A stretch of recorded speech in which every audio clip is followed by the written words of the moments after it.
edition of the Sports War. And we are back. We got the full crew in the house. That is what it's all about. The Yankees, out of any team in the league, are the best equipped to handle a blow like this.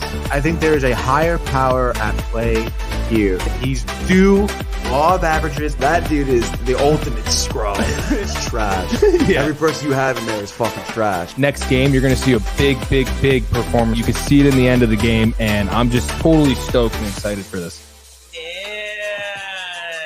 And we are back. Welcome to another edition of the Sports Report. It's Barnes. It's Tony on a hump day. That's right, baby. It's like 90 degrees out. How you doing, sir? I'm doing great. 9 degrees outside, AC humming in here. Obviously, a wonderful day to start the Eastern Conference Finals around the NHL. We'll talk about it.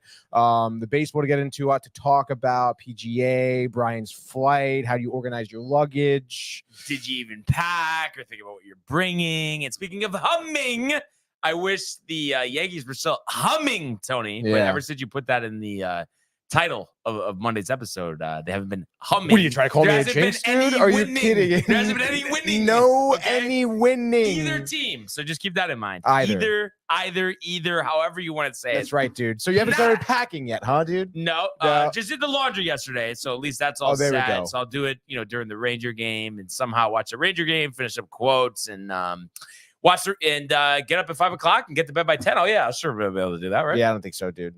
It's so annoying too because I actually feel great. Got up alarm went off at 5. Really? Couldn't quite get there, so I had to get up at 5:30. But I have to say, I feel great because I was sleeping by 10:30. Oh, let's freaking go, dude. Dude, it's so annoying though. And I guess, I mean, the biggest thing is either like a game, or just like you're playing like the show or something. Right. But going to bed is just the way. Like during the week, like you really have to. But like I blow it all the time. I honestly. know. I mean, dude, it really is tough. I mean, like the other night, Gaming Corner, we were here till midnight, dude, on Monday. Yeah. And then you go to bed at 1. Got up at 5. Yeah. I'm getting up at 6, and then you're fucking tired. What about today? Tough day, any success today with that? Or? I guess it was all right. Honestly, I feel good right now. I think it's because I had a coffee though this morning. I don't know why you don't just have. I know the time, but you really should have a coffee before every show because I feel like it's just a big up, like huge you, right? Up, dude. Yeah, I really do. I gotta like figure it out. I guess maybe I can make coffee at home, but I mean, throwing it in, right? The problem is don't it in out of the way on the way to the studio, and I think it's tough for you. You just can't get coffee anywhere else. Is that what it is? Or I mean, the only thing that's nearest do to they me put drugs in there would or be not? Dunkin'. There may be cocaine in this, dude. It's very addictive. No, high dopamine. I swear to God, anything else? Oh, I don't want to hear it. Like it seems like. I mean, I don't know. Maybe I'm being like a coffee snob, I guess, but it's not even that. It's like great coffee. It's not like Starbucks heavy roast, thick, whatever. It's not like it's crazy coffee. They just make it so good. And it's just always a great time. I've never had like a terrible time there. Start drinking black coffee and then you won't care. The problem is you're all sugared up. That's the problem, dude. And again, like they're just good. Like if I go to Dunkin', I can get this order and they botch it every time. And then I'm like, hey, I need this. And then they still botch it. Like they continue to botch it, But you really think Starbucks is that bad, Tony? I'm not saying that it's like, the creme de la creme, if that's even the phrase. It is. But like it's that bad? Well, in my experience, you want to talk about Cumbies prices cheap? Like they're the polar opposite, dude. But what about that? That part of it aside. That part of it aside, I still I've rarely have good experiences at Starbucks. First of all, I feel like they take really long because everyone and their fucking mothers go to Starbucks, and the whole mobile ordering system there, I think, totally botches their system because then they do mobile orders. So I walk in and I'm waiting 20 minutes. I'm the only one there because they have mobile orders. And then I don't do mobile order. I'm not going to do that. So it's like I'm not even going to go there anymore, dude, because they have terrible service. And again, same deal, like kind of botching it. I don't know, man. And at the Starbucks, the one right here in Bridgeport, packed. It's packed every morning. Yeah. But they're not quick. I think you got to just get your coffee. So whether you're getting up a little earlier, driving to Donut Inn, Tony, I just think it's just going to make your day better, honestly. Yeah, I mean, I am lucky enough that Michael does bring a coffee here when he's here early. Right. But again, yeah, maybe I could, because I know I can't remember the last time I ever sat in this seat and Without didn't have a having coffee. coffee? Yeah. You don't have a coffee today. What? No, but that's always my second coffee. It's funny too how it's all like, well, you're just in the routine, you gotta, but like all the times that I don't have the second coffee, like completely fine. But it's just like just nice having here. But honestly, I have to say, I think it's almost like I'd rather here instead of having the second coffee, just have water. Honestly, because you know you're up already. Right. I guess if you're tired, but yeah, that's when it comes back to the sleep. If I'm doing sleep I had last night, like wow. Like it really was like the best sleep we've had in a long time. That's good. I'm glad, dude. See, I don't know. I stayed up for the Celtics game last night. So I literally did not watch 1 second. Really? Yeah. Wow. But look what happened. You know, this, right well there. Rested. But you know what? Right there isn't good enough, Tony. You know what I'm saying, though? Yes, dude. In all seriousness, though, I was thinking about this more, and you know, Michael kind of started it with the LeBron coming home and stuff. I think if he does join the Cavs and they have like the same core as they do right now, like I'll probably be into it honestly next year. Really? Just because I think like that's gonna be a pretty good team with Mitchell and Jared. Allen, no doubt. Darius Garland. I don't know if they can fit him under the cap though. That's the problem. Because I feel like Jared Allen would be the guy to go because he does the dirty work, the defense, the blocks, the putbacks, the alley-oops. But I think he makes a decent buck. But I think you need him on the interior. You know? Yeah. You're totally right. You think that's really gonna? You think LeBron's really gonna go back home though? Kind of, yeah. Really?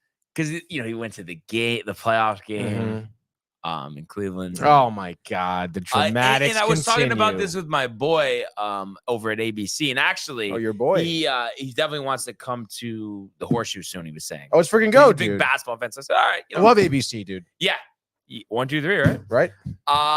But we were just saying, like, I think LeBron and AD is kind of like played out. Like, it's like they're great players, but it's just like. You kind of, yes, they did win the title the first year together, but you've had a bunch of years since then. That was the bubble year, right? And it just seems like it's not going to happen. How do you feel about people like referring to that season as like the bubble season where it's like almost like there's an asterisk? You know what I would ask you to answer that question? If the Mets had won the World Series that year, do you think you would even be considering it the bubble season?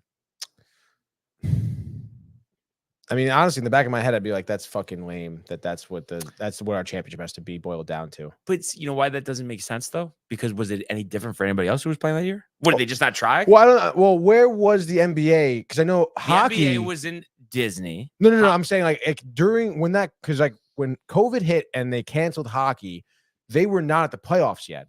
They didn't. You're saying they postponed it. No. Like they weren't going. Like it wasn't set. They were still regular season games left. No, I know that. And then they kind of redid the division so that Canada could stay in their own division. Right. And then they started the playoffs just there. So like technically, if the season went on, it could have been entirely different teams you saw in the playoffs. You know. But what was best? Was NBA like that, or were they? Wait, but you're saying they didn't finish the regular season? No, they didn't finish the regular season because this was March. I want to say right, March 12th, March 13th. You had to be invited to the bubble.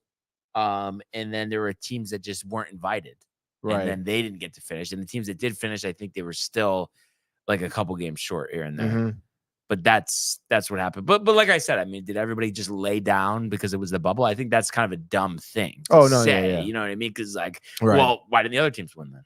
They didn't try? Like that's not what happened. No. I was just wondering where like the NBA, like how they went through that navigation. But they had like it's crazy. You finish out the games and then started the playoffs there. But yeah, I mean, I just think at the end of the day, if you're good enough then, and I think really the biggest thing from then to now is, everybody's 5 years older. I mean, it's just a different thing. Oh yeah. LeBron and AD are so great, but I just think, they probably just don't have as much left in the tank, as they did then, Yeah, clearly. And I also think like, I don't know. I mean, I feel like every season after that, when AD was getting injured, LeBron nursing the calf, whatever, sitting games, everyone's like, oh, well, in the playoffs, they can just turn it on. Like they're going to go on a stretch out of the season. Like they have that ability, whatever. And I just think like that was their mentality. And I feel like year in, year out, like they just didn't do that. Yeah, I Like mean, I think there was no even- postseason tear. But even this year, though, I mean, it's not even like if it was like that. I mean, if you look at it, just the West was tough, but I mean, they won, high 40s in games. It's not like they were a bad team. I Right. think it just more speaks to the difficulty of winning. That's the whole thing. Winning. Right? How can you say winning without saying winning? You've heard the commercial, though. Yeah, right? I have heard the commercial. They're still playing it? I think so. I haven't heard in a while. Why does nobody else pick them up on it? I've never heard anybody reference that other than us. I don't know. Maybe Because isn't that like the most ridiculous? like you could just say any winning. Like, why does he have to say winning? Any winning. But still, I mean, nothing. Yeah. Everybody's asleep. Josh, hello. Definitely asleep. Kev Kev doesn't give a shit about us anymore. He's dude. not even watching. He's He not- doesn't no, comment. yeah, He just yeah, leaves. Chick-fil-A. Boiler room. Done. But let's hear the nonsense. What do we got? Of course, speaking of Kev Dude not caring at all, he was the first comment here early and often. We want the smoke. He says, big game tonight for the Rangers. That's right, brother. Bernie kick rocks. What's up, Matty G and Buckton? Not Tony and Brian. Hashtag TCA, hashtag DTV, hashtag Sportsport. Josh B with another big let's go, baby. It's time. Josh has been waiting all year for a situation like this. LFGR. He says, hashtag TCA, hashtag Sportsport, hashtag DTV. And then Matthew Gabriel also with a nice let's go, dude. Josh B, Kev Dewey said also doesn't say like what up to hey Brian, what's up Tony, like no nothing. Josh B, Kev Dewey. Yeah, no, because we're always here. Right? Irrelevant. So we're not dude. exciting. Yeah. No, No, we're not exciting, dude. But he does say big Big game game one one tonight, tonight. baby. Let's go. Blue shirts all day, boys. Blue shirts all day. You know the freaking deal, dude. So we're gonna talk about positive stuff first. We'll save baseball for the last, since hasn't been great last few days. But we got the golf. Are Tony. you hurting a little bit? We'll talk about it. Okay. But we got the golf. We got the Charles Schwab starting tomorrow. Colonial Country Club, Tony. This is a tournament that's been around for a while now. You look at this, the first year of inception was actually 1946. Ben Hogan. Oh my goodness. Winning that year. And the course 7209, so a little bit shorter here on the PGA Tour. Par 70, prize for fund 87. Oh nope, it's up to 9.1 million. The winner getting 1.638. Your defending champion is Emiliano Grillo, 8 under, a playoff over Adam Schenk. Sam Burns won at 9 under in a playoff over Scotty Scheffler. Back in 2022, Jason Kokrak won in 2021 at 14 under over Jordan Spieth. And then Daniel Berger winning in 2020, playoff over Morikawa. Kevin Na winning in 2019 over Tony Finau. Scores last 2 years have been low, only 8 and 9 under after, a run of some big scores, 14, 15, 13, 20, 10, 17, 12, 9, 14, 12. So you would imagine, just kind of a law of averages thing that, the scores would fall somewhere in between there, that we'd at least get a winner at 13 or 14 under for this tournament. In a decent field, obviously not not an elevated event, Tony. But nevertheless, I mean, you have Texas native, number 1 player in the world, Scotty Scheffler, in the field with Colin Morikawa. So 2 golfers coming off strong performances at the PGA Championship. What's the deal with his odds here? I'm looking at PGA because that's why I didn't see him, because when I organized it for like the best odds, Morikawa, Homa, Spieth, but for Scotty, it just is like a dash next to his betting odds. Maybe they thought he was going to withdraw. But is he definitely confirmed, like, going to be golfing? Scotty Scheffler, Charles Schwab. I mean, I guess so.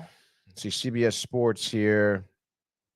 They're making their predictions, and a lot of them are picking Scotty Scheffler, it looks like. Yeah, so he is in the field. And I'm seeing something on here too. Interesting. I don't know what this.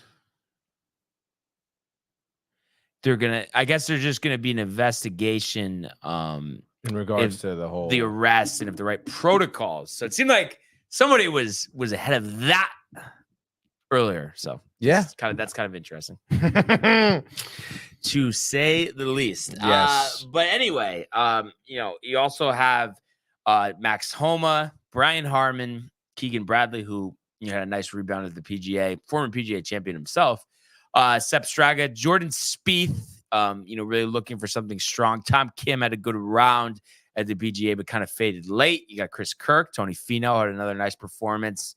Sanjay Im, Denny McCarthy, Lucas Glover, Ashke Bahadia, Min Woo Lee, Si Woo Kim, Nikolai Hogard, Ricky Fowler, JT Poston, Harris English, Eric Cole, just to name a couple. And of course, Grillo, Tony, defending his title here. So you never know what you're going to get, the week after a major championship. And Michael Block is in the field. Yeah, looks like it, dude. He has the lowest odds here. Wow. I think he'll play well. Honestly, compared to, really? We'll see him on Sunday, you think? I think he'll make the cut. Yeah. Right? I mean, I just feel like the pressure's off now. Like, the PGA was his event that he started last year, right? Or no? It seems like you're really downplaying. I don't know, dude. I mean, maybe he was listening to you and he just feels all the pressure in the world right now. Performing that. Really so ridiculous. Honestly, outrageous. Egregious, dude.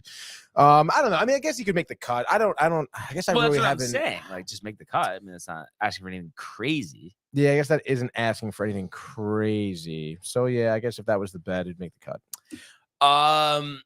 So that being said, winner, sleeper. What do you think of Rory Sabatini's hat? Dude, yeah, what's the deal with that? PGA Tour veteran. I think he's had like 400 starts on the PGA Tour. I remember that came up last year, and I think it was actually in this tournament. Has he even golfed this year? I don't even. Let's check it out here. Talk about wow. Oh, he's waiting to get onto the senior tour because he's 48. 48. One event, and that was the Punta Cana, and he missed the cut. All right. So I don't. Wait, go up for a second. Does it go to Corn Ferry? I'm curious if you left yet. See, does he play on there? 3 events. Oh, 2016. Okay, so he doesn't. Does not play Corn Ferry. You would take him heads up against Michael Block or no? Michael Block definitely. Stop. Who's winning, Tony? Come on, cut the nonsense. All right. Again, Scotty, whatever. I'm not gonna take Scotty though. Forget about it, dude. I honestly, I'm gonna take a page. I think out of I'm gonna. Tony Finau. I'm going to go out Tony Finau. Last week he was my sleeper pick. I had a great day one over there for the PGA. Even was like flirting with the lead for a little bit, but then obviously just couldn't keep up with the competition, I feel. But again, I feel like he got a taste of it last weekend. So give me him getting the dub this week. Because again, I don't know, man. Max Homa, I don't think he's got it in him. Maybe Colin, but I'd say Tony reached out on top there. And I guess if you're really pulling my arm here for a sleeper, I had a sleeper. I guess I was looking at Glover earlier on today, doing some research. So I'll go with Glover. I feel like a name we haven't really said much of this year. But I want to say he's had like 6 cuts made in a row. 4 of them were top 25, I believe, so far. I have to double check that again. I was doing I was early this morning. Nonetheless, give me Glover as a sleeper here. I think he's like a 70-1 shot, Brian. 70-1. That's a couple shekels up there, dude. Wow. And again, the pressures of the wife and everything. Maybe he's really going to come out here with some nice drive and focus, looking for that dub. So there we go, Brian. Distractions everywhere. Distractions play, dude. They do. Is Rory here? Wait, what? No, he's not. Come on, dude. What? He's not playing a tournament like this. You kidding? What's he doing this weekend? Nothing. Signing papers. He's not winning. Speaking of winning, Min Woo Lee didn't win, but he came in 26 at the PGA. He's my pick to win this tournament. You look at his year; he had a 2nd at the Cosmic Classic. Other than that, no top 10s. So Min Woo kind of due to have a breakthrough performance, and I just kind of think this is going to be the week. So give me Min Woo Lee winning this tournament. And it looks like he's 30-1? Looks like 30-1 there, Brian. So a couple of shekels would, in all seriousness, that'd be nice. Be a nice payday. So we'll see how he does. But that's just kind of my feel here. And then as a sleeper, these, like you said, Thomas Dietrich are always tough. I was gonna say Bahadia. Burger because he's back and obviously hasn't won in a while. The injuries, the this and that, but I'll work a little harder here. Oh wow. We just mentioned his name the other day, just kind of a feel, obviously former players champion. Give me Jimmy Walker, Tony. Yikes, dude. So Mr. Walker down to 370th in the world, a sponsors exempt, getting him in this event. So that's what we got for the Charles Schwab Challenge. Mhm. Michael and Renee, no one's ignoring me today. Don't worry. Yeah. But so that's kind of what I have there. And kind of crazy. Matthew Ryan outraged about Scotty Scheffler playing the week after the arrest. Where did this come from? Yeah, let's go, dude. He says it. Scotty Scheffler should not be playing. If you're arrested, Tiger is in town. Wow, it looks like he's going in the front nine right now, dude. That's dope, dude. That is dope. What's up? Yeah, thank you. I know that was hard for you. Matt Ryan also says if you are arrested, you should not be playing at all. Scotty Scheffler should not be playing. You're making all this money and you get arrested. This is all in caps, as you guys, if you're not seeing here, for what? Being a dumbass. Like, come on, dude. He has a new baby. Like, way to throw away your reputation and maybe career. I am tight, he says. I'm gonna just take it from here. I mean, that is like completely ridiculous. I don't know if Matthew Ryan has connections to the Louisville department. Perhaps. We already talked about the investigation. I'm not trying to go crazy here. But I think at the end of the day, I'm not gonna hold it against somebody who's trying to get to their tea time. And there was some obviously sad and crazy event happening that morning. Clearly there was confusion. I don't know why it needs to be, it's not like he took out his, shotgun and killed somebody. I mean, this is ridiculous. I mean, Matthew Ryan, of all the things to be outraged for, that is not one of them. Yeah. I mean, again, not to say Scotty didn't do anything wrong, because but not like what he's saying. I'm getting to that, Brian. Okay, I want to skip ahead, dude. No. Because obviously the whole thing could have been avoided, dude. But at the end of the day, I mean, it's outrageous to say he's going to lose his career and reputation over this. If anybody's going to lose their reputation, it's the way the department handles it. Yeah, really, dude. And if anything, people were on Scotty's side, you know?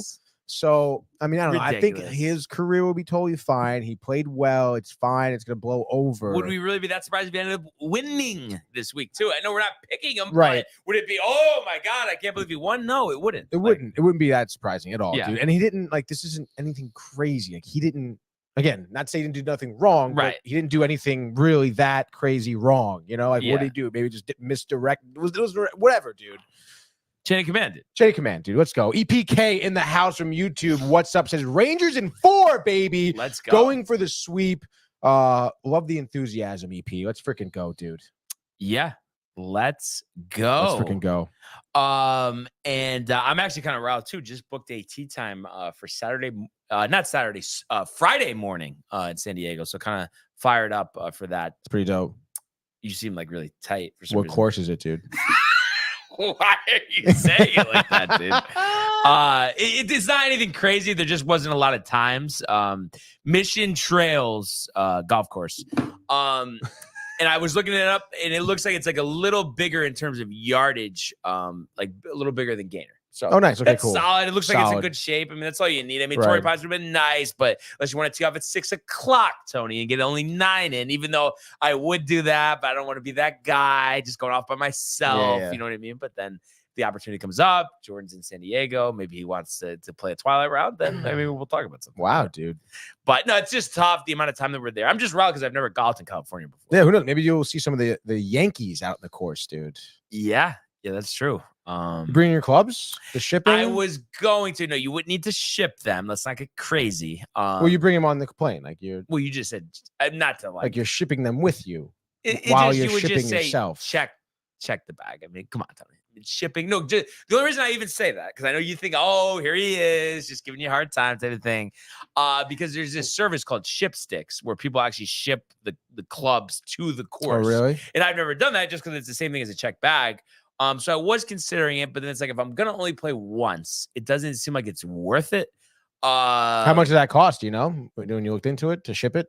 Oh, I don't know. Because Oh, I you just didn't done go that far? carry Okay. on, and $40 each time. I mean, that's especially like when I would play in Scottsdale. I mean, we're playing Yeah. 5 or 6 rounds. Like you think about 5 or 6 rentals. I mean, that's what Yeah, yeah. $300-400 versus $80. Obviously, and then you have your own clubs. Like, this is even a conversation. It's not. But I'm kind of riled too because I'm not going to check in it back because it's only 3 nights stay. I'm going to carry it on so that I can carry on. You could bring golf balls, tees, shoes, golf gloves. So it's nice. You could bring all the other stuff because that's how you get port. Because I've like golfed with my dad when we've went to like the trips in like Mexico and stuff, and you have to get all of that stuff. So it just kind of makes an arm it very, and a leg, dude.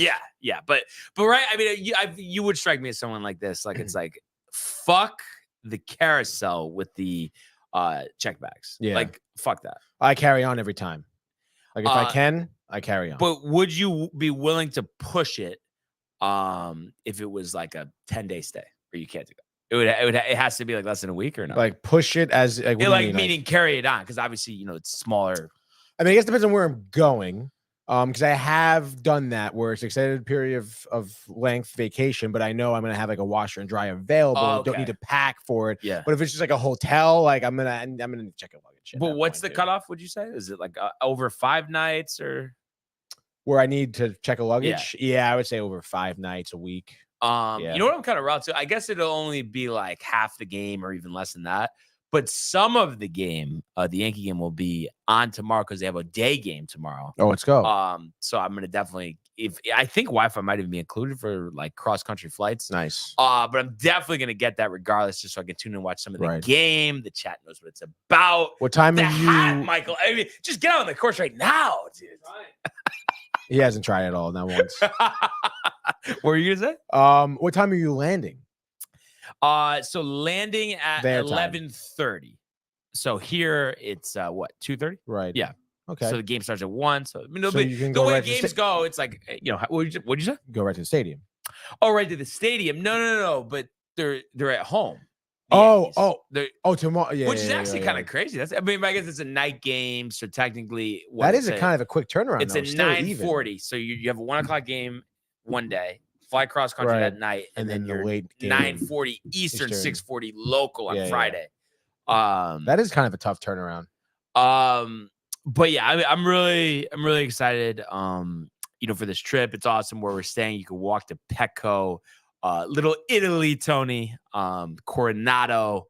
We got to get you to San Diego, Tony. That would be dope, dude. I'd die to go right now, dude. Yeah, no, it's awesome. The park too, because I just think you just would have such an appreciation for like. I think you love to just seeing other baseball stadiums. Oh yeah, dude. And then a couple of comments from Matthew Ryan. Seems like he's cooled down from the Scotty Scheffler. Yeah, it's cooled down a little bit because you're talking about the Rangers already and flying. But his last comment is most recent comment, I guess, or least recent. I believe that if it was you and me, we would be in jail. Well, let me just tell you, I wouldn't go down without a fight. All right, so might not be that way. So you'd be like in jail for life, dude. Is that what you're saying, dude? I mean a literal fight. I'm saying like I wouldn't stand for that. Right. I would put every measure. I mean, sure if it was like me or you or any of us right now, just at the course, probably But like that's the perks of being the #1 golfer in the world. True. Like we are not. Like of course he's gonna get a little special treatment. Also, like, am I saying anything crazy here? The reason why this just gets me so fired up is I just believe in people who do stuff the right ways and like just basic human rights. Like you shouldn't have to go through like stuff when you didn't actually do anything like egregious. Like I'm always going to stand for that, whether it's Scotty Scheffler, whether it's, whatever, a track athlete. I mean, it's all equal. And I mean, you have like also like, it's not like this happened when no one was watching. I mean, you have like golf, like reporters there watching this, taking video, like recapping this entire like event here. Like there's no need to look into this further. Like clearly it's just a misunderstanding. Chalk it up to that. It's not anything crazy here. and it's already done. It's already done. It's Right, down. and it would be in the department's best interest just to drop it because they're obviously going to get sued if they pursue this. Yeah, like, there's that's no way that ridiculous, they're not. dude. Why are they doing an investigation if they're not thinking about that? So like clearly that's the case. Mhm. So it's one of those things I think will get sorted out. He Oh, he also also says Florida in 4. Florida more physical, but I believe didn't he say the Hurricanes were going to win last series or no? I think he did as well, dude. Yeah. So his track record isn't great. And then he says that he's flying to Chicago tomorrow. That's a quick Chicago's nice, dude. Yeah, I've driven to Chicago, actually. So have I. Believe it or not. Stopped at Notre Dame on the way. That's pretty sick. Yeah. When was this? 2012. No, it was, if I had to put a number, actually, probably it probably was around there. I would say between 2012 and 2014. If I had to guess. That's pretty dope, dude. And then he also says, where are you flying out of? I love how he says, just wondering, like I'm nervous, like Matthew Ryan's trying to like track me down and kill me or something. Which you never know. Honestly, I've never met him. I mean, if you tell him like what airport you're flying out of, like he can probably find the terminal, the flight, the time, like when you're going to be there. So yeah. But you do have, now you're kind of like bugging me out because I wanted to go through the whole process of like when I should get there and stuff. But you know what? I'll trust you, Matthew Ryan. All right, but I'm gonna be ready to go. Yeah. Okay. If like you're thinking about not going down without a fight. But yeah, JFK. And then so what do you think, Tony? Because you know traffic patterns, the this, the that, the smart park. So I'm thinking, you know, if we're wheels down at 8:40. You know, I don't know. You think the airport will be busier tomorrow? Maybe people like taking off the long weekend, Memorial Day extended, the Monday holiday. That's like absolutely, it's Memorial Day weekend. Yeah. So, so I was thinking of leaving at 5:30. You think I'll be okay, or you think I should leave at 5? Takes you an hour to get there. Yeah. Yeah, 5:30. You're fine. 5:30. Arriving at 6:30. Yeah, but I mean, it's not like everybody everybody gets nuts about security. I think the longest time I've ever waited in a security line is like a half hour. Right. Like, and it's like 3 hours and in it's the security line. Domestic flight, right? Yes, like domestic. no one goes to, I guess the flight is packed, but still, it's come on, dude. And he goes, no, if you're flying out of Newark, I maybe go see you, boo. Yeah, Newark, I mean, that would be like, you know, if I just had to, there's no other option. But Newark, just a little further. And I guess they've done some renovations, but I think I've only flown out of there once. They're nice. It's definitely a bit more like user friendly, that airport. You know, because it's not as congested because you're in New Jersey, not the city. It's a little bit more breathing room, I would say, there. But JFK is definitely a nicer airport by far. Like, yeah, definitely. So yeah, pumped for that. That's for sure. Pumped for tonight, which is a good segue, Tony, to the world of the National Hockey League. Speed, here he comes. McDavid shoots, top shelf, he scores! Captain with the overtime winner. That's the middle, quick. It's a world-class hit right here. Tomsky stepping, rink Washington made the full split save. Are you kidding me? Turn, side of the net, between the legs, and they score! Filthy! David Pasternak, the silver trophy to the Golden Knights. All right. You know the fucking deal, Brian. You know what time it is. And you know what's nice, Tony? I just thought of this, and like obviously now, you know, at the time maybe it wasn't that funny, but now we can kind of look back and have a chuckle. But I believe it was the morning of Game 6, or no, not the morning of Game 6. It was the morning after Game 5, and we were about to do the frenzy, and then you. I don't know why I think this is so funny, but you know, I just go nuts over stuff you say and then repeating it and stuff. When you go, a bittersweet hockey frenzy it is. Do you remember that? Yeah, I do. Nice that we don't have to say that and we can have a good laugh, Tony. That's for sure. But it's finally here. It's the Eastern Conference Finals. It's Madison Square Garden. It's $500 tickets. It's the Rangers. It's the Panthers. In a trip to the Stanley Cup Finals on the line, 10 years after the last Stanley Cup Final appearance, Tony. I mean, there's no way if you have a pulse and you're a Ranger fan that you're not completely jacked up for this one.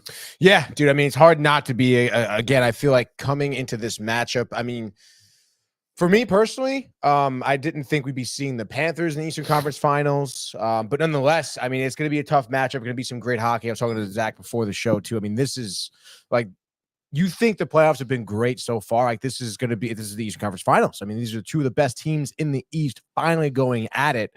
And we're gonna see some really high levels of hockey being played. And plus, because the Panthers, very physical team. Matthew Ryan was just talking about it too. Expect a lot of physicality, maybe even some fights. There's gonna be some pushing, people pissed off. Yeah, a couple of things that parlay into that. First, he's still talking about that, saying it's Rangers' time to meet their match. LOL. I don't know why that's so funny, Matthew. But then when you're talking about the fights, the physicality, Rick and Dave were talking about this morning, and they're saying listen, they're gonna probably get aggressive, but let them get aggressive. Let them make the penalty. So this is we talk about restraint and just maturity.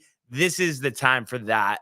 So really, honestly, Tony, in a way, I almost would rather have Rempe in our back pocket and not even play him the first couple games of the series. And we need him to start something. But why are we starting a fight? Why are we getting in the penalty box early in game one? There's no reason to do that. Yeah, no, yeah. I mean, it's tough, dude. I mean, obviously, that's. You do want to obviously avoid stupid penalties and stuff like that. I think there's a way to have Rempe on the ice. I personally would advocate for him on the ice. I don't want to see Johnny Brodzinski, getting the nod there to be starting on the fourth line. And it seems like Heedle's not going to really be around. I know he's saying he feels better, healthy, whatever. You could just tell there's something wrong there. There has to be something wrong. That they're just not disclosing yet, which is fine, but you're not gonna, you can't play him. So I mean, you got to put Rempe out there, dude. I think you really have to. Game one, you still have to set a tone. I think that there's a fine line between setting him out there as just like an enforcer on the ice, and then setting him out there to be like, yo, just start shit, doesn't matter what happens, right? Which I think he's shown, in that first regular season, the first series against the Capitals.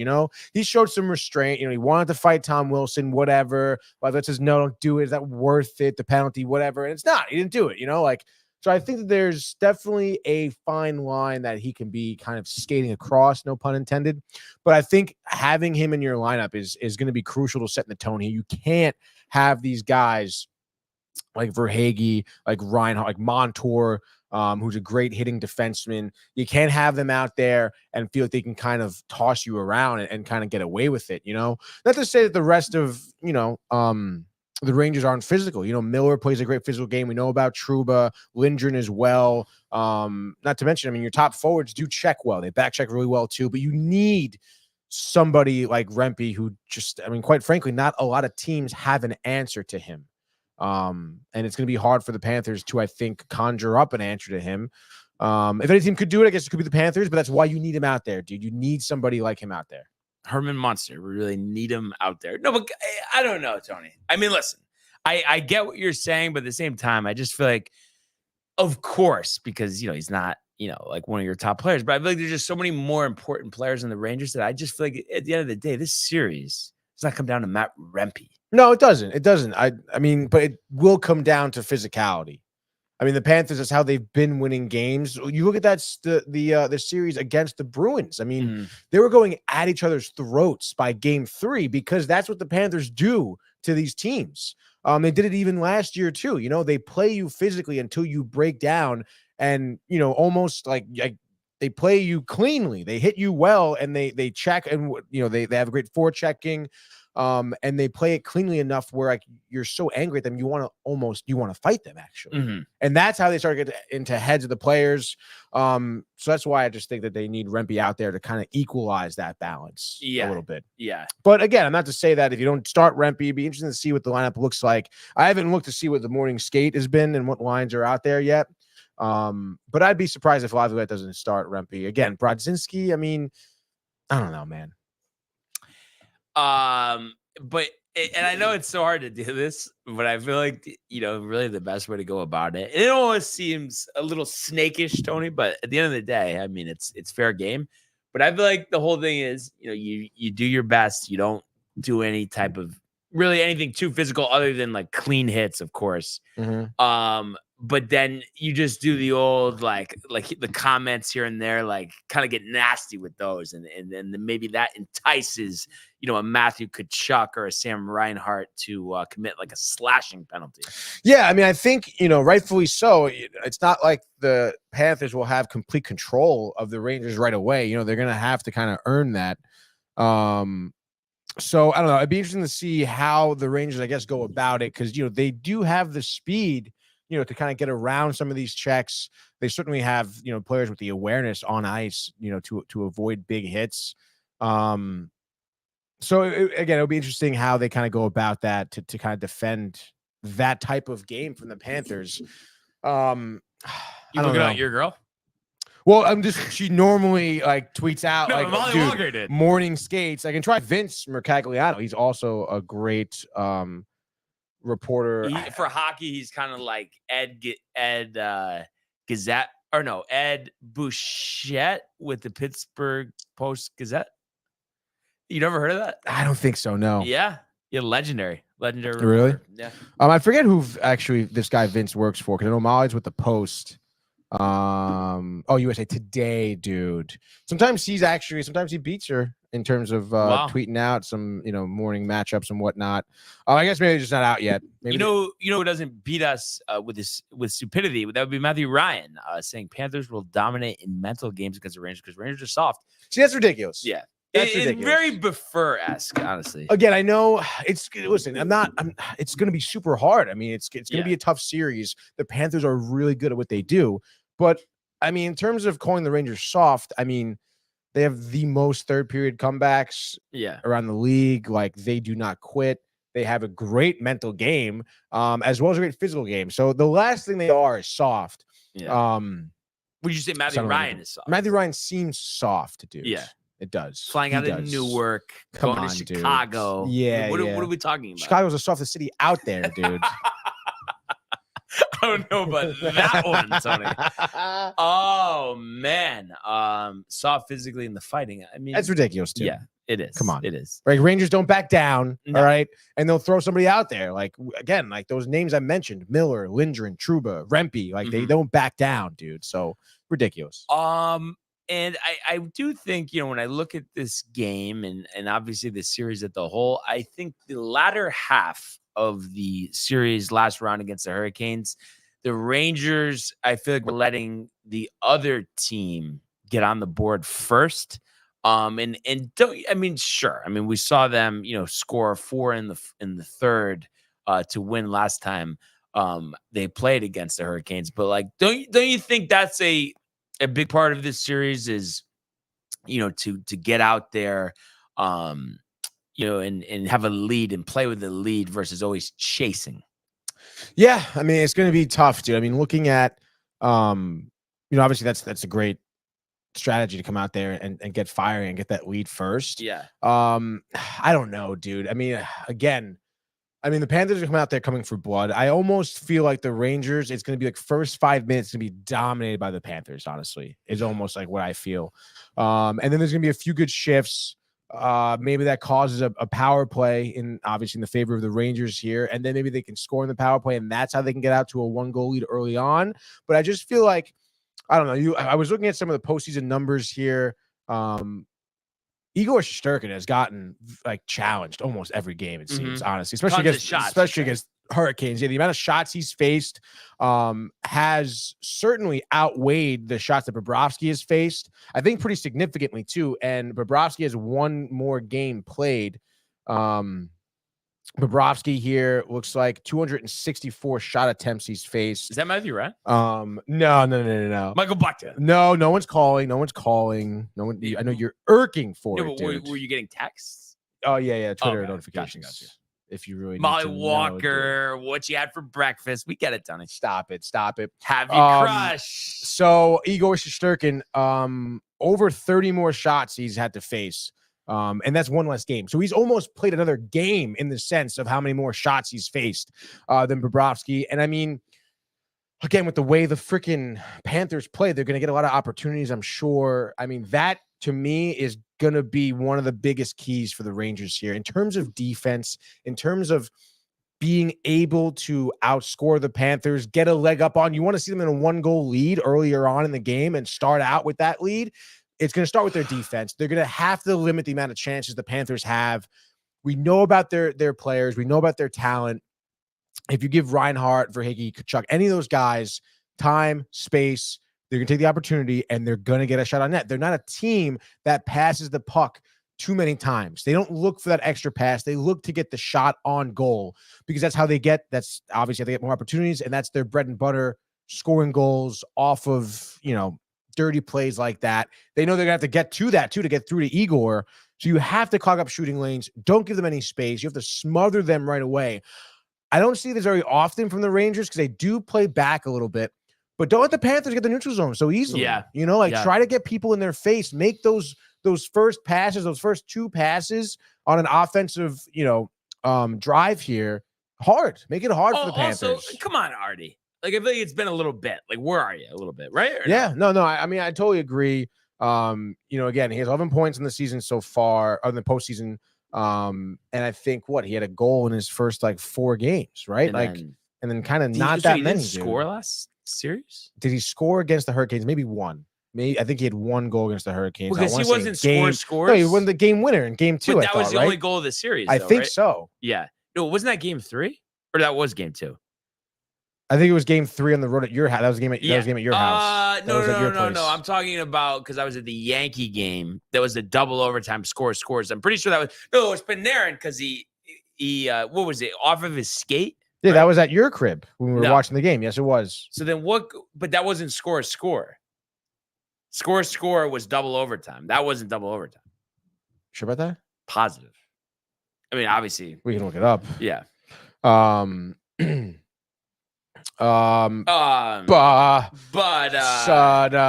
just looking. Oh, there it is. Artemi Panarin. Just confirming last 5 games. Here. Single overtime was the goal. That was on the 9th, Carolina. That was game 2. That was game 2, single overtime. Hold on a second. Was it double OT game? One second here. Okay, no. Second overtime. This was game 2. Okay, so it was game 2. But it was Trocheck who had the goal.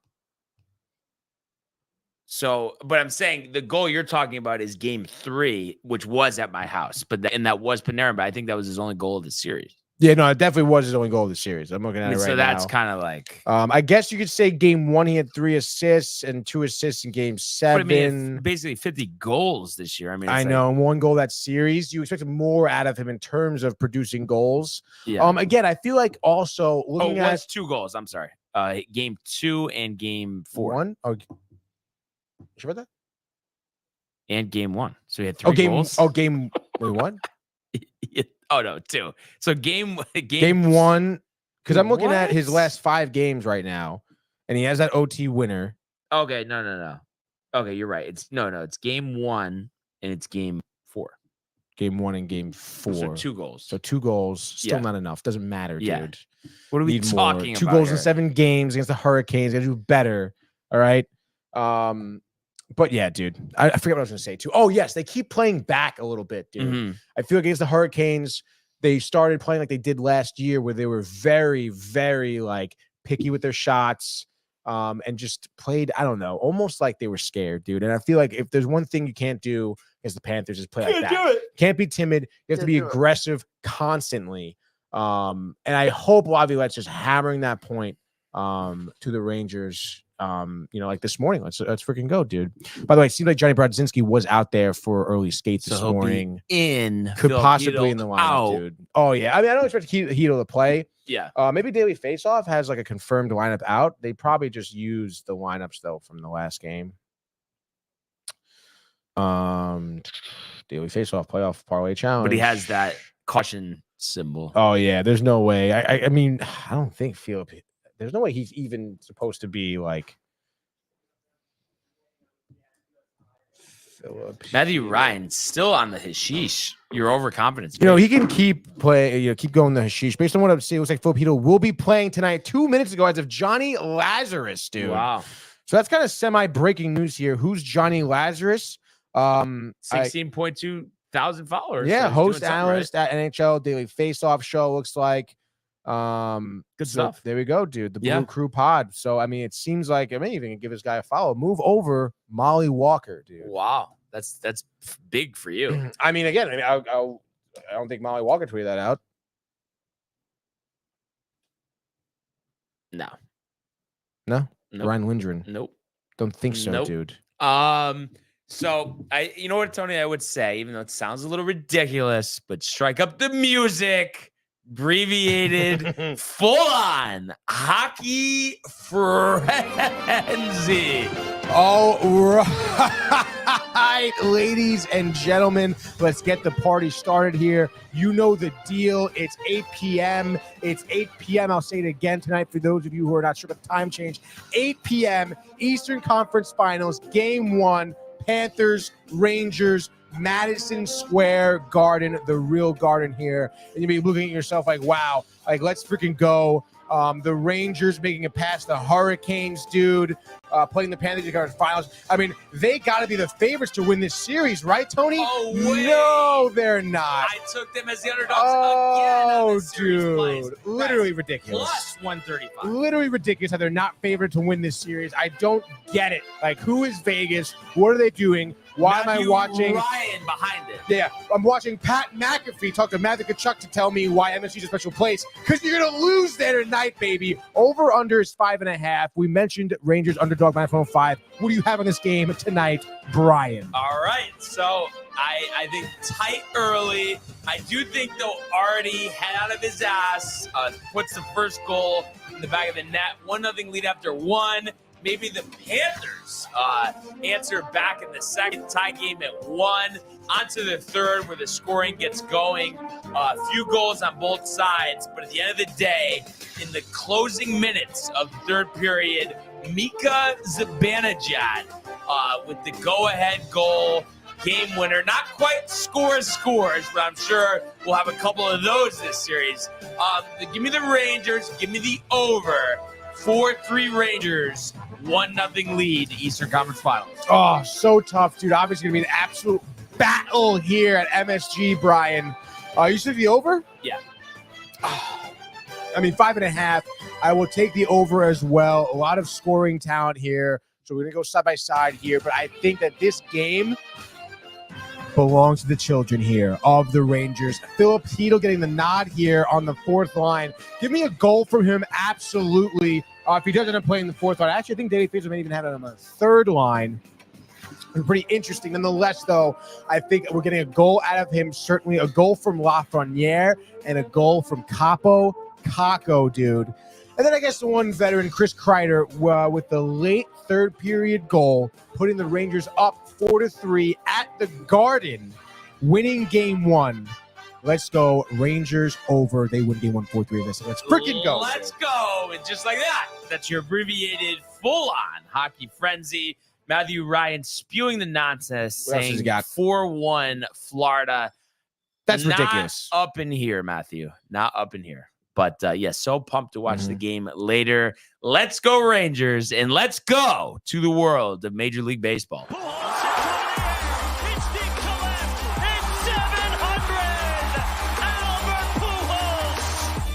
What a play! Stop it! Yep. And Alonso cracks one of the Mets win the ball game! Out of sight! And it works at 100 miles an hour. 14 strikeout. Drove deep to left field. There it goes! See ya! The bittersweet baseball segment it is. You asked me before how I was doing, the this, the that, and obviously, as everybody knows now, second straight loss for the Yankees, 6-3 at the stadium last night. So an unfortunate loss, coming on the heels of a 4-1 collapse in the ninth. But like the theme has been, Tony, all season long, restraint, maturity, one game at a time. So I'm not letting it get to me yet. But that doesn't mean that I'm not expecting big things in the Bronx tonight. But you know what the thing was here? I mean, I think, Clark pitched well, obviously didn't get as deep into the game as his last outing. The one mistake, and he even alluded to after the game that he tipped his pitch on the 2-run homer he allowed to Moore. Really? Which was tough. And it just was one of those games where offense wasn't as easy for the Yankees. And so that kind of put him behind the 8 ball there. Also, Wu did a good job. Great job, 6 honestly. scoreless innings, 7 strikeouts. So that is going to play here. He only threw 77 pitches, but probably still working his way back. So that Moore home run was in the 3rd inning. No scoring till the 7th when the Mariners with 2 runs. Ty France leaving the building made it 3-0. Moore with a single to make it 4-0. But the Yankees had a glimmer of hope with a Gleyber Torres 3-run homer to make it 4-3. But unfortunately, rallies in the 8th and 9th were unsuccessful. The Mariners tack on 2 more to make it 6-3, a rally homer, a Moore homer. And like I said, that was your final score, 6-3. So the Yankees now 33-17. So you didn't want to lose this one. And sure, you had some guys pitch that, aren't, part of your regular bullpen kind of rotation, if you may. But Santana gave up 2 runs. Andrew, so I've never heard of. I guess he just got brought up. Nick Birdie coming back from injury gave up a run as well. Your offense, it just wasn't the night for it, unfortunately. 9 strikeouts, 1 for 6 with runners in scoring position, 5 left on base. So, you didn't hit, but like I've been saying, it's a long season. It's about today. It's not about yesterday. Obviously, you win 7 games in a row, you lose 2. It's not the end of the world.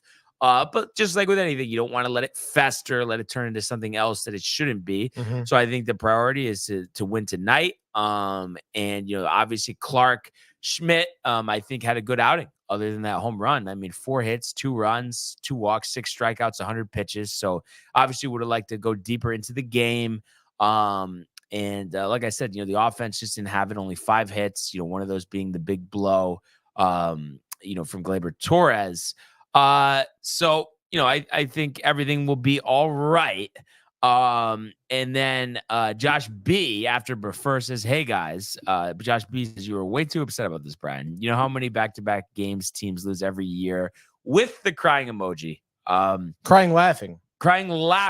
And then Matthew Ryan says, "Do you know the Mets Don't lost change again, the subject, Tony?" Brian. I think Matthew Ryan changed the subject. How about Steve Cohen? I have to say, Matthew Ryan gets such a kick out of yelling at you, Tony. Mm-hmm. I don't know what it is. I mean, many people do apparently. But yeah, dude, first time I think the Yankees lost back-to-back games at home this season, I believe. Could be. Yeah. So yeah, I mean, Josh B's right. I mean, I feel like how many times do you see teams doing that every year? And I mean, the Mariners aren't a terrible team. It's not like you're losing to the Tigers. No. It's what's tough. You should have had Monday's game, and then it's really not it's literally nothing. It's didn't have a good game, but 2 in a row. You don't like the feeling of that. Of course. But you know what? They'll get back out there tonight, 7:05 at the stadium, and I'm sure it'll be another great crowd, a perfect day out there once again. Even a little warm, but by the time first pitch comes around, I think it'll be just right.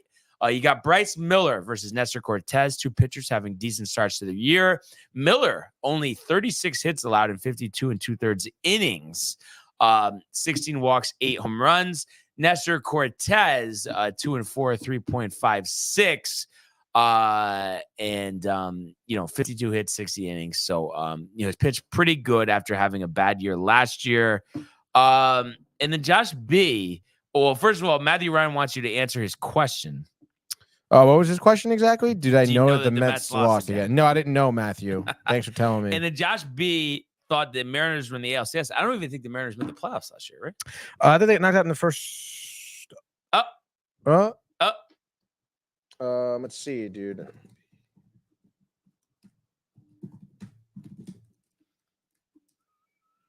Let's see what's going on here. Mariners, don't see them at all here. Maybe he's thinking 2 years ago, but No, yeah, he's thinking about when they weren't in the ALCS. They haven't been in the ALCS in a long. I think they haven't been in the ALCS since 2001. they were in the DS last 2 years ago. 2 years ago when Against they lost to Houston. Houston. Yeah, And yeah. then Robbie Ray gave up that home run to Yordan Alvarez, Tony. So I'm just looking on here. Okay, so yeah, they were third place last year, 88 and 74. So, but yeah, I mean, we know they're a good team, Tony, but we're better. So, I mean, that's the whole thing. But like I said, you just were off. But I this is a 4-game series at home. Like, it's like, let's just at least, win the game today. And then, try to take a getaway game tomorrow afternoon before I will meet them on the tarmac in San Diego. Meet them on the tarmac, huh? But yeah, so we're good. Nestor, Yeah, you're fine.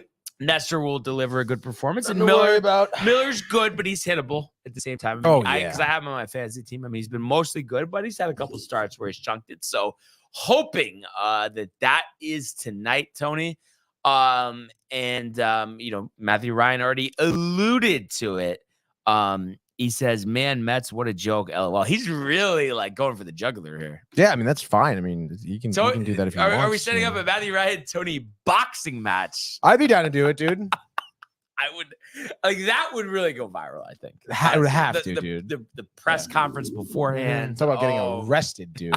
Scotty Scheffler. What happened yesterday? I mean, tough one, tight one, but at the end of the day, yet another Met debacle. It was a tough one, like you said. It was certainly a tight one. Another game, almost again. It's so funny how it's funny. Well, if you really want to take a step back and look at it, yeah, it's funny how the Mets lose games. Like, but is that actually? I know I'm like just kind of. It's just like no. I feel like every time we look at it, when they're making when they have losses like this, it's always like they score 6, but like pretty solid, blows it. But then they give up 7. They score 4, and they give up 5 runs. Right. So it's just like whatever. And then they get shut out and lose 10-0. Yes, they could do that, or whatever, dude. Nonetheless, here, we did have another loss in Cleveland, which is, I mean, obviously really tough because the Guardians, although you look at their record, and they are pretty good. And honestly, watching them, I guess I maybe didn't realize how good they are. They are coming into this series. It's very funny. And I guess, maybe the Mets, how bad they are really like exaggerating, I guess the strong suits of the Guards. But nonetheless, here you get Adrian Hauser on the mound, first start in a little while. You may have to, and it's honestly kind of, again, take a step back here and realize how funny it is. The fact that he actually was doing well. First 7 batters he faced, struck out 4. And then, again, I got through I think the first 2-3 innings pretty solidly, honestly. That third inning, you started seeing some scoring happen here for the Guardians. Again, it is kind of funny how the trend of the Mets scoring first has kind of gone away. And actually now they just keep giving up runs. But as I mentioned, fast forward here to the third inning. Thank you, Brian. Again, first batter here, 7th batter. Because of the faces, you really, dude. In all seriousness, you really think the yawn was due to the Mets? Why'd you yawn? You had a great sleep last night. You were saying how you invigorated this morning. If we could just for 1 second here, but this never happens to you where you feel great, but then randomly, like a little tiredness comes in, but then you get through it. Like even though you're feeling good. No, that happens to me. Yeah. All right. So I'm saying it's not the Mets. I know you think it's the Mets, but it's not. So continue. So he strikes out Rodriguez. Again, 4 strikeout of the game is pretty solid here. But then literally the next batter, and like when I watch it happen, you can just tell it's going downhill. So I think he threw a fastball, and again, he was like literally picking off the corners with his fastball. The sinker was working really well. Velocity? On the fastball, 95. So like not terrible. The sinker comes in around 93. And again, he's like painting the lines of the strike zone. Like he was accurate. Bo Naylor here. You probably see it here on the breakdown. That hit by pitch. I mean, look where that pitch is. Wow. Well, like literally couldn't get out of the way. Bo Naylor. Yeah. And I'm like, wow, like that. It just looked like whatever lost his control on that one pitch. And then from there, it was just absolute batting practice, giving up so many extra base hits. And now, again, you may see this. You may see Houcher's line, how he's been doing this so far. And by no means am I advocate for this man, but I will say his defense was not helping him at all. That Rocchio double, I believe, was the one. So again, now you're, one out. Runners, just Bo Nail right on first base here.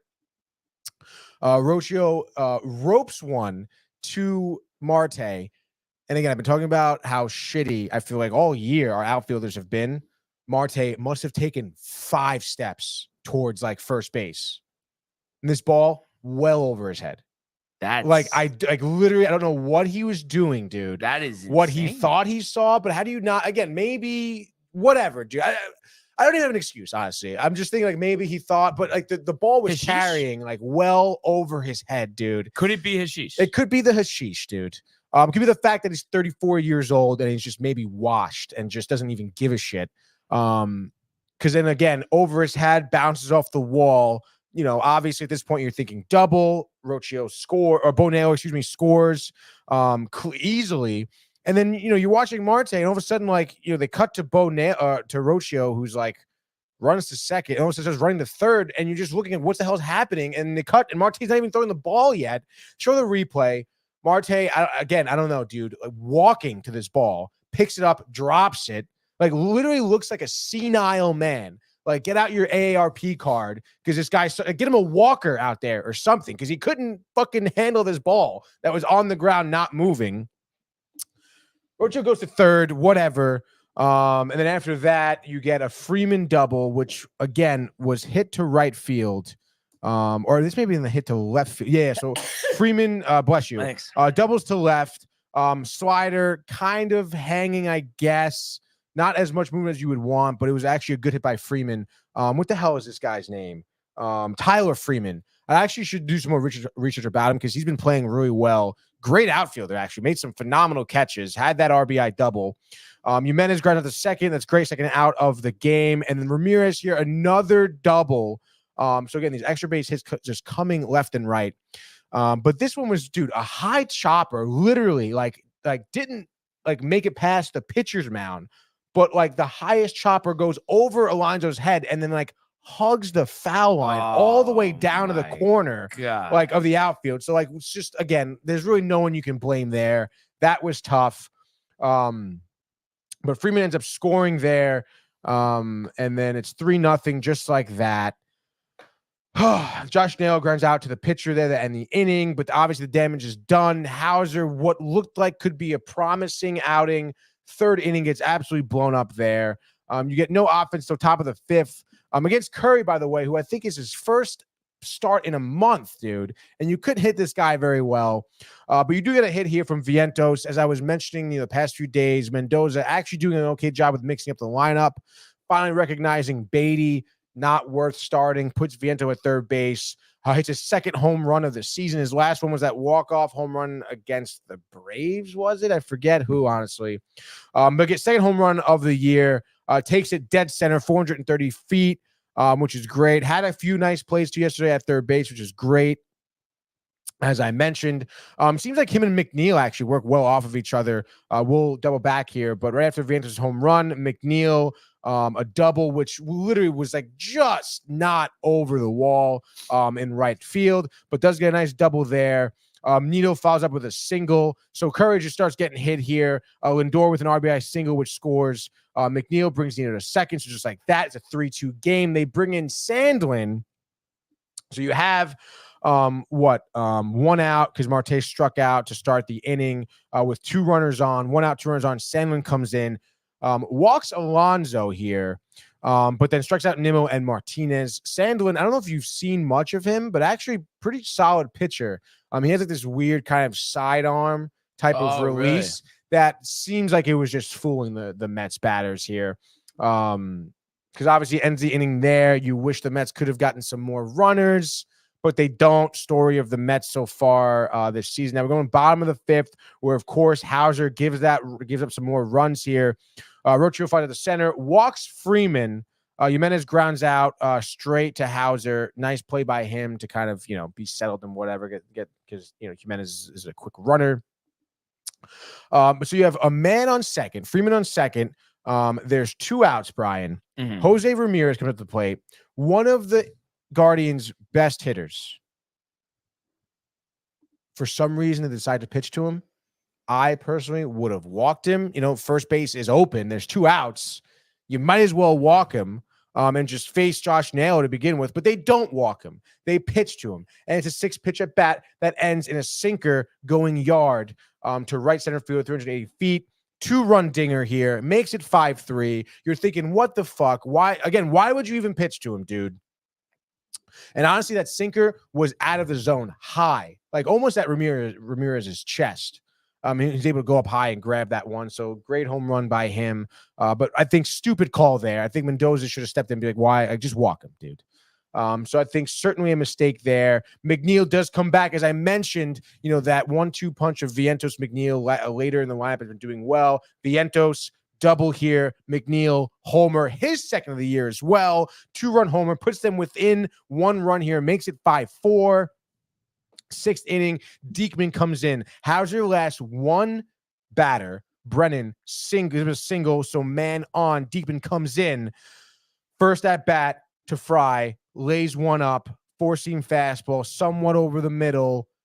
Fry takes him yard. Diekman tight, finishes the inning, goes to the dugout. The old water cooler, thrown, chucked. Diekman tight, goes in the locker room. Don't see him again. Obviously upset here. But that, what does that do? It puts the Guardians up 7-4 here. Funny enough, Lopez, actually, I guess Diekman doesn't even finish the inning. Yeah, Lopez comes in, finishes the inning. 7th inning goes by. Batters do nothing. 7th inning for the Guardians here. Lopez comes in, does a pretty good job. Here we go. Top of the 8th. Who's warming up in the bullpen? Edwin Diaz to come in for the bottom of the 8th, see what he can do. But wait a minute now. Marte, I guess, does pick up some slack. 2-run dinger. Seems like these teams were just exchanging 2-run homers here. Marte, the dinger, makes it 7-6. Diaz told to sit down. 8th inning, Reed Foley comes out, has a solid inning. But at that point, it's a 1-run game. Clase comes in for the 3rd day in a row. Talk about being on your fantasy team. He has actually been paying dividends for me, Brian. And he does exactly that. 3 up, 3 down for Clase. And even, Lindor reaches on a single, infield single, tying runner on first base, winning runner at the plate. Alonso, what does he do, Brian? Grounds out into a double play. Game over, dude. So talk about, just like the Yankees had a bleak glimmer of light, so did the Mets. But what does Alonso do in a big spot? 100-mile-an-hour cutter over the plate, low and away, actually. Reaches for it, grounds out right to the first baseman. Clase's even in on the double play as well. They end the ball game. They actually review the play because Clase's foot looked like it wasn't on it. It was. They confirm. 10-minute freaking wait for nothing. Matthew Ryan ball game over, right dude. After. Literally, he wishes. But another loss here. Do you think he's drinking this morning? I think he's not usually this chatty, right? He's not really this chatty. I mean, I guess he's probably feeling a little bit more confident. He's here excited about going to Chicago. Mets, He's definitely blacking out all week. Probably, dude. Some wedding, he said, sounds soft as shit, dude. Yeah. I bet he's like a 2-beer guy and he's too drunk. He's blacked out. He literally, dude. He's got the vape pen in the pocket. Definitely does, dude. He can talk all shit he wants. Again, probably just feels good because the Mets keep on losing. Not that the Mets keep on losing, but yeah. No, you like it, dude. Don't come on. Dude. What? You've changed it for me a little bit because I definitely it was always but now I honestly, I mean, it's just freaking sad. It really is, dude. Like, how do you go out there and field this team? Poor defense. Diekman comes in and just lays up an egg, dude. Like, I really wouldn't blame me if you just said, "No, the hell with this. I'm not putting myself through this. I do it to myself every year." I mean, I got to keep watching for the sake of Matthew Ryan. I think I have to keep watching, dude. But boy, you have to feel it at certain points where you're just like, this is just never gonna work. I mean, again, like I was talking to Zach before the show, fellow Mets fan here, and it's like, how do you get to this trade deadline and not think that they're just gonna blow up the team? You know, how do you But not it'll even be wish good, for but they that, dude? You need know, that. They that's need what that, we're and saying. need They to, like, have to. right now, don't even like worry about the day to day here. Like, you got to be just scouting other teams and Right. finding prospects that are going to develop into future stars for you. That's what you have to do. And you have to hope Alonso, instead of grounding out into a double play when the game's on the line, starts hitting a couple home runs. So he's more attractive on the trade the trade market. Yeah, certainly. And I mean, I think that goes for really everybody. You know, you want all of these guys to look pretty good come trade deadline, because I think at this point, no one is off the table. And again, like we were saying too before, I mean, there's no way that you're going to see Stearns or Cohen sit down at a press conference come trade deadline and explain to them why they, you know, picked up a couple of older veteran players to try and bolster this lineup because they want to stick with the guys they have. There's no way, dude. It's just not going to happen. It's not going to happen. Alvarez setback. Stop it, dude. No, I want him to come back. I need him for fantasy. Speaking of setbacks, Senga was supposed to have like a simulated game. On the team. Literally, dude, didn't do it. Not up to par to being able to have a simulated game, I guess, which is not a good sign. May even drop him from my fantasy team, honestly. He's just taking up a freaking IL spot, which I need desperately. And he's even going to be good when he comes back, because I may not even worth it to keep him, honestly. I really am like considering dropping him. Have you really considered, though? I know you're just going to get tight me asking this, but have you ever just like a slight party, you maybe after a couple, you know, Johnny and Jack's, Tony, considered like, well, you know, maybe it's time to go across town. Like, No, never. never. 20 drinks, never, 30 drinks. You could have a knife at my neck right now, dude. Probably wouldn't do it. I mean, that's restraint if I've ever seen it. Yeah. I need drinks to be like, yeah, I'll be a Yankees fan. Oh boy. So before we pick the games tonight, I guess just so it doesn't get crazy when I come back next week, if we could just refresh from yesterday. Obviously, we had 2 L's with the Yankees and the Mets in the win column, but we'll kind of go through what else we had here. Just getting to the bottom of the page. All right, yes. I'll just because my thing's up here. So I had the Yankees in the under, which would be 0-2, right? Yes, definitely. And then Twins in the over. Let's go down. Twins in the over. It's 2-2. Astros in the under. So the over. So it's 1-1.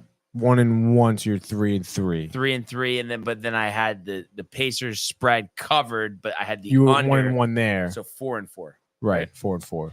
So let me just write this down before I forget here. So 4-4, 38-29. Very nice. Okay. And for you, Mets in the under. So that's 0-2. Blue Jays in the under. Blue Jays in the under. I picked Blue Jays in the under. And I mean the under hit. I guess the under hit. 1-3. 1-3. Braves in the over. 1-5. That's probably gonna be 1-5. Yeah, there's no way it was under 7. Brewers in the over. Brewers and the over. Let's go. It's 2-0 right there. So what was that? 3-5. Okay. And then the Royals in the over. I think they were up 5-5. 5-5. Let's go. Celtics in the over 6-6. So we both split the sixes, I guess you could say. That's kind of crazy, so dude. 6-6. So that's 44-25. 44-25 versus 38-29. All right. So Tony, 44-25. Okay. All right. So just like that, Tony, it is time for an abbreviated full-on baseball frenzy. That is freaking right, Brian. Here we go. The MLB, the salty runbacks for all of us, as I'm sure we're doing today around the MLB. Like I said, May 22nd, let's go hump day, baby. Let's go, Brian. You started off, dude. Let's go, dude. Yes, sir. You take it. Nestor, 7 scoreless innings at the stadium. I think just to get the fans riled, top half of the first, striking out the side. And then you're going to see Anthony Volpe leadoff double, Juan Soto, first pitch into Judge's chambers in right field to give the Yankees a 2-0 lead. They coast from there and win this game. I'm going to say 6-0. So it's the Yankees, and it is the under. Absolutely love that for you and the Yankees, Brian. Big bounce back there, back at Yankee Stadium.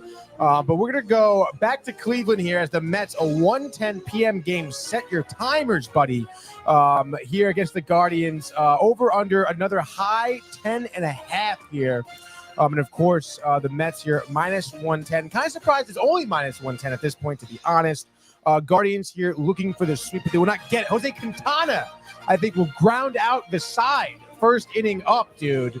I don't know if I've ever heard that. No, definitely not, dude. But we know he's not getting strikeouts. Definitely forcing those groundouts, though. A 5.21 ERA for Quintana. Again, you look at his last outing. I guess you could say against Philly, 5 1/3, 2 earned runs. With the Guardians, I think it's decent to expect 6 innings, 2 earned runs out of him, maybe 3 earned runs, and hopefully some Mets bats will come alive here, as they've been, honestly. Excuse me. Not many batters have faced McKenzie here. Tristan McKenzie, young guy, 2-3 on the season, 3.23 ERA. I guess pitching pretty well for the Guardians. Has been their strong suit, I suppose. But give me the Mets here, edging him out, getting the bullpen early. We probably won't see Clase action. There's no way they're pitching the 4th day in a row, which will definitely work in our favor. Something late game push for the Mets.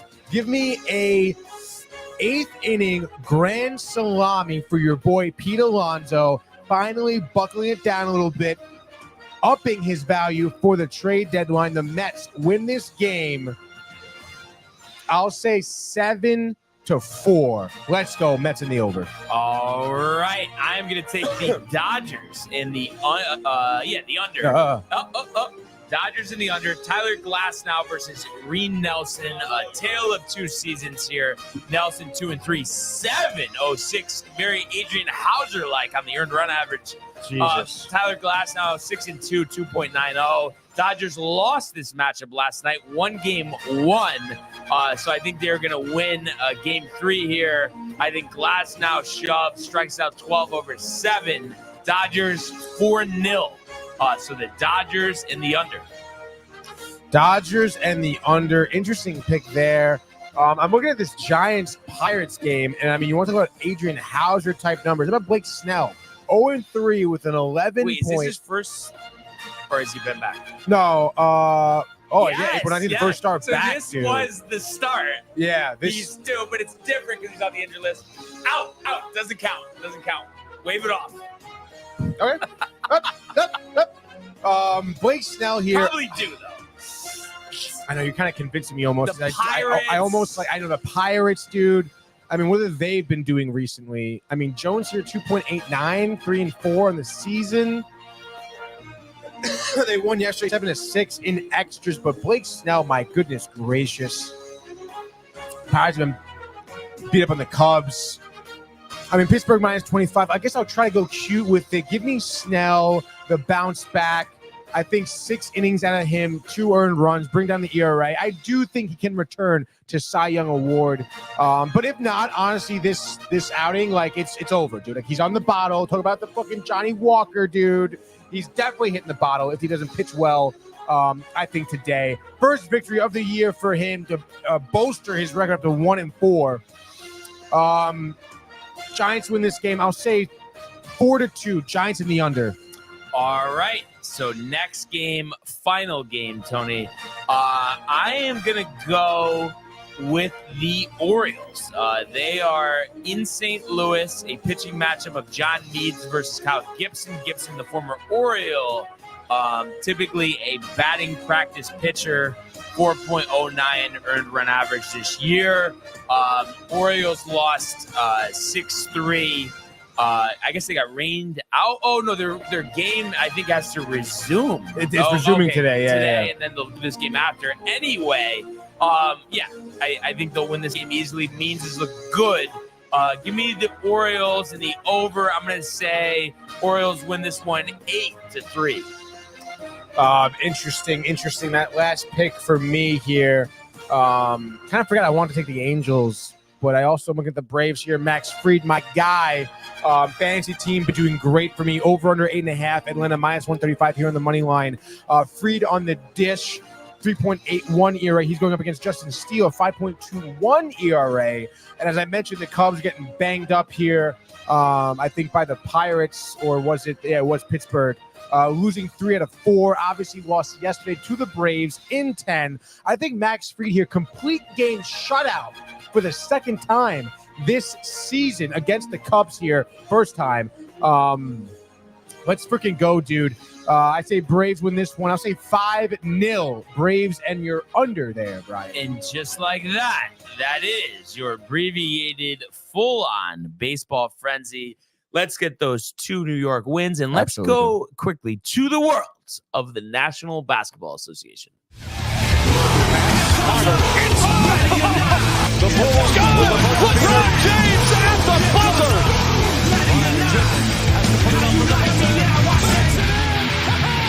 He banks in the 3, and the Lakers win the game. I'm pretending like he wasn't hearing me there. I was just, are you kidding though? I actually didn't hear you. Wow. You were talking during that video? I literally thought that was like, oh, you're trying to be funny. No, I was saying that was the under, right? For the Braves? Yes. Gotcha. Braves the under. See, somebody's paying attention. Anyway, Tony, we already kind of alluded to it. You had the Pacers hanging in there late in overtime game. That's right, dude. But the Celtics do win 133-128. It's kind of interesting. I told you, I went to bed early, didn't watch any of this game. But I knew when I woke up this morning that the Celtics won because I got not one message from a one Michael Bukta. And I knew had they lost, I would have had 10 text messages from Michael, and I didn't. So, I mean, obviously at the end of the day, maybe closer than we would have anticipated. They don't cover the 10.5, so help me out with the picks here.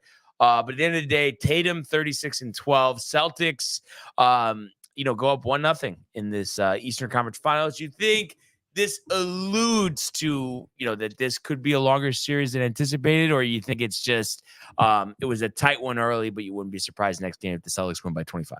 Yeah, I don't know. It's so tough, dude. I feel like, I don't know, NBA games are tough to try and get a grasp and a grip on like what is going to happen next. I mean, this game, again, if you want to look at it like from the Pacers perspective, certainly you would think, oh wow, like Pacers are going to make this a series, right? Which very well could. I mean, you want to take this game even from the start. I mean, I think Celtics were like up 12-0 to start this game. Like they were like dominating. Yeah. And then slowly but surely, I mean, you look at the first quarter score at 34-31, and Indianapolis, put it within 3 after being down 12-0. And they actually had like, quite a few runs where it was like a 7-0 run against the Celtics, whatever. They started to cook in terms of their pace. No pun intended, I guess, was definitely ramped up, after being down 12-0. And the Celtics even talked about, I think Jaylen Brown talked about it after the game too, that how quick did they play. And we knew that was going to happen. But I don't know, man. I mean, again, you say wouldn't be surprised if Celtics blow them out next game.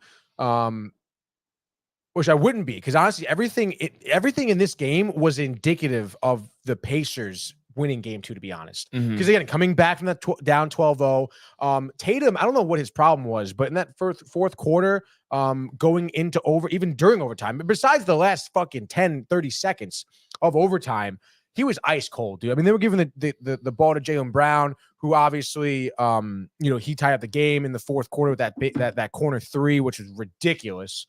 And they were even giving the ball, that guy White too, who I feel like Derek White, who again, I feel like how are we not giving the ball to Tatum every time, especially in that fourth quarter? So I don't know. I feel like something was definitely a little off with him. Could he go off next game? Possibly. I mean, 36 isn't bad, huh? I know 36 isn't bad for him not having just great 14 missed shots. Yeah, I mean, again, he wasn't very efficient.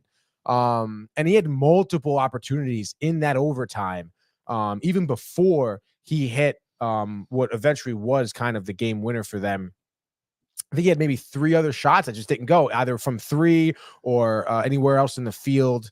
It was just very odd. It seemed like the Pacers, like, you want to boil it down to the Pacers lost that game. I mean, again, I know, yes, the Celtics let them hang around, I guess.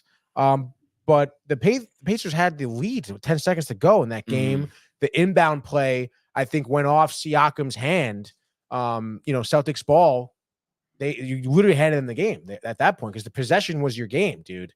And even before that too, I think the Pacers, dribbling up the court, I want to say it wasn't Siakam. It was maybe Halliburton. Literally 30 seconds left. They're up by 3, I think, dribbling up the court. The ball just gets knocked off his knee out of bounds. Yeah, that's like you can't have that turnover. Dude. Can't do that. Turnovers were definitely an issue for the Pacers. But I mean, if you want to look at it like this too, I mean, just looking at it from the referee standpoint, no calls were, I think, given towards the Pacers. Not one, dude. And I guess, it wasn't like there was any calls that should have been made that weren't made, but it's just like the Celtics were getting every call. And I think that the Celtics had 20 more free throws. Wow. Yeah, Pacers had 10 free throws. Yeah, dude. The Celtics had 30. Tim Donaghy? Yeah. Could be. Obviously, ratings bonanza. It should be for the league, interesting to NBA see. Finals, Boston, bigger market than Indiana. I mean, of course, and that's what the Pacers have been complaining about all playoffs. Carlisle crying complaining wolf about it. Yeah, dude. And it's interesting because he did that. He cried wolf against the Knicks. Didn't lose it. Or they lost one game out of the next 4?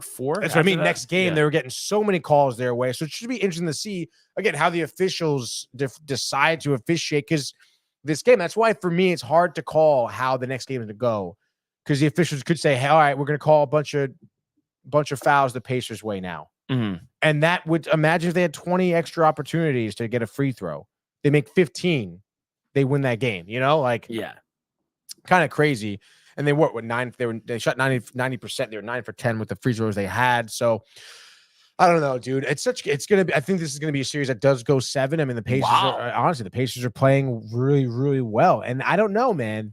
I mean, the Celtics gonna have an answer. I guess. I mean, maybe that's a little bit too early for me to say it goes 7 because again, people were like, "Oh, they didn't have Porzingis." Even Mike was saying, I mean, if the Celtics had Porzingis, it's a different game, right? I also find it really weird. I understand that Horford is a good player, veteran, can play defense, obviously can bang the 3 ball. Definitely took too many attempts there last night, 3 for 12 from 3. But I don't know, man. Sometimes he's like guarding the point. I understand that, the Pacers do run like multiple picks. There's a lot of switches and stuff. But I mean, I think they were really taking advantage of Horford on defense. He shouldn't be playing 40 minutes. I know it was an overtime game, but he's got to play 25, 30 minutes a night. And you would imagine with Porzingis healthy, that's what he's going. That's probably what's going to happen. So I don't know. I mean, it's so tough. I mean, you think Porzingis comes in here and absolutely like changes the course of this series? Oh yeah, I mean he averaged 20 and 7, which is a lot. He could shoot the 3 ball, play defense on the block. So yeah, I think that will change things, and we'll have to see what happens. Game 2 tomorrow in Boston, Tony. But we have a game 1 tonight in Minnesota. A-Rod riled, probably getting a spray tan as we speak, Tony. Going up against his good friend Mark Cuban in the Dallas Mavericks. It's Anthony Edwards. It's Luka Doncic. It's Kyrie Irving. It's Karl Anthony Towns. So a lot of star power in this one. Right now, Minnesota -4.5 here at home. Total set at 206 for these days in the NBA seems low, but I guess some defense expected to be played here. Obviously, Rudy Gobert, an anchor on the defensive end for Minnesota. I know you like Dallas in this series, but do you like Dallas in game 1? It's a great question, and honestly, dude, I kind of like Minnesota, honestly. Yeah, me too. Minnesota at home, too. The Mavericks, not only did the Mavericks lose the regular season series against the Timberwolves, but they have not won in Minnesota this season. So, I mean, I don't know. I know that it's playoffs. It's a little different. But I could see Anthony Edwards coming in here, trying to set the tone. And I feel like that type of player, when he does want to set the tone, I mean, he is gonna. I feel like he's gonna drop 50 points game 1 easily. I wouldn't say easily, but I would say I can confidently feel that Edwards drops 50. Surprises Luka, surprises Mark, A-Rod, giggling, dude. Wow. But obviously, at the end of the day, I think the Mavs take the series. But yeah, give me the Timberwolves here, game 1. I don't know about the I guess it'll go over. Yeah, I hate to have the same thing, but that's what I was thinking. That total's too low, and I know it's one of those kind of things. Low, right? Hammer it, and then the final's like 99, 94 or something. But I don't care. I just still think that's going to happen, and it's a shame I mean, I guess during the intermission period, instead of, watching whatever PK Subban break down the first period, could turn the volume on for this one. Yeah. But it's a shame. Same time, you're not going to really be paying attention too much to this game. But No, can't. As we would say, the Tony mindful eye on this one. So we'll we'll see what happens. But yeah, should be an exciting night of sports. And what a great show we had today. Really appreciate everybody who tuned in and continues to comment, like, and subscribe. All of the archives on the YouTube page, Tony, Michael, Renee, and Jay in Costume, the merch at downtimetv.com. Want everybody to enjoy the day, enjoy the games. Let's go Rangers! And we will see you mañana. Hey guys, Tony here from Downtime TV checking in. I want to thank all our fans out there who's been liking, subscribing, sharing our content. You guys are the best. You guys are our bloodline. You make us love what we do. Thanks again.